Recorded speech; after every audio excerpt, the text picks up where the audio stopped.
happened in 9/11 is we didn't have a strategy, we didn't have bipartisan agreement, we didn't have American understanding of it, and we had instead a policy coup in this country. A coup.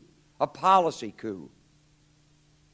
Some hard-nosed people took over the direction of American policy, and they never bothered to inform the rest of us. I went through the Pentagon 10 days after 9/11.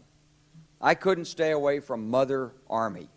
I went back there to see Don Rumsfeld. I'd worked for him as a White House fellow in the 1970s. All this is in the book.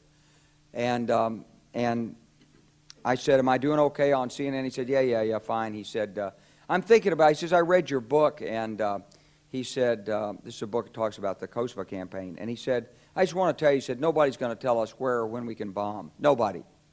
He said, I'm thinking of calling this a floating coalition. What do you think about that? I said, well, sir, thanks for reading my book. And, he said, thanks, that's all the time I've got. Really.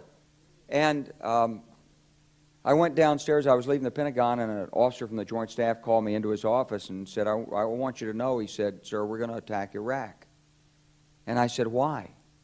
He said, we don't know. He said, I said, well, did they tie Saddam to 9/11? He said, no. And then I came back to the Pentagon about 6 weeks later. I saw the same officer. I said, why haven't we attacked Iraq? We still going to attack Iraq? He said, oh, sir. He says, it's worse than that. He said, he pulled up a piece of paper off his desk. He said, I just got this memo from the Secretary of Defense's office that says we're going to attack and destroy the governments in 7 countries in 5 years. We're going to start with Iraq, and then we're going to move to Syria, Lebanon, Libya, Somalia, Sudan, and Iran. I said, 7 countries in 5 years. I said, is that a classified memo? He said, yes, sir.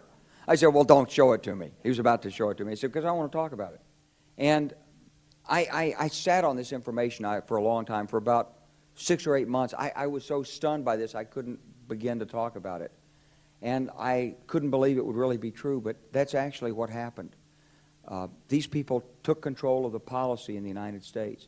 And I realized then, it came back to me, a 1991 meeting I had with Paul Wolfowitz.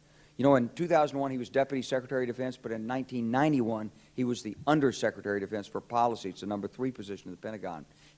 He said, and we've got about 5 or 10 years to clean up those old Soviet client regimes, Syria, Iran, Iraq, before the next great superpower comes on to challenge us.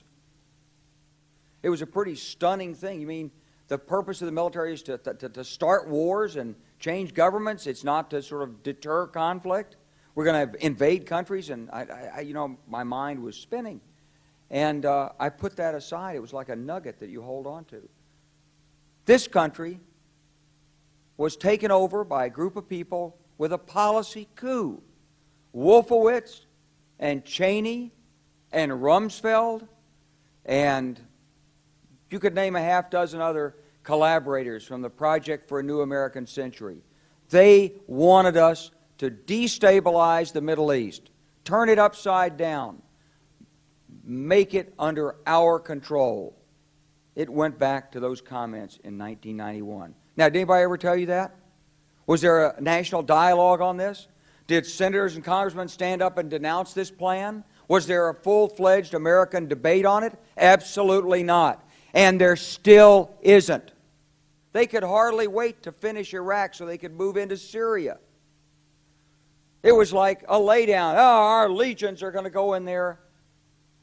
This wasn't what the American people voted George Bush into office. Well, they didn't actually vote him into office, but it wasn't what many of the people who...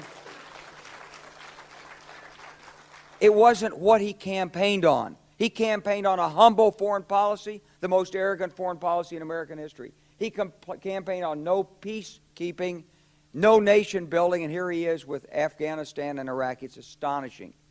Whether you're a Democrat or a Republican, if you're an American, you ought to be concerned about the strategy of the United States in this region. What is our aim? What is our purpose? Why are we there? Why are Americans dying in this region? That is the issue.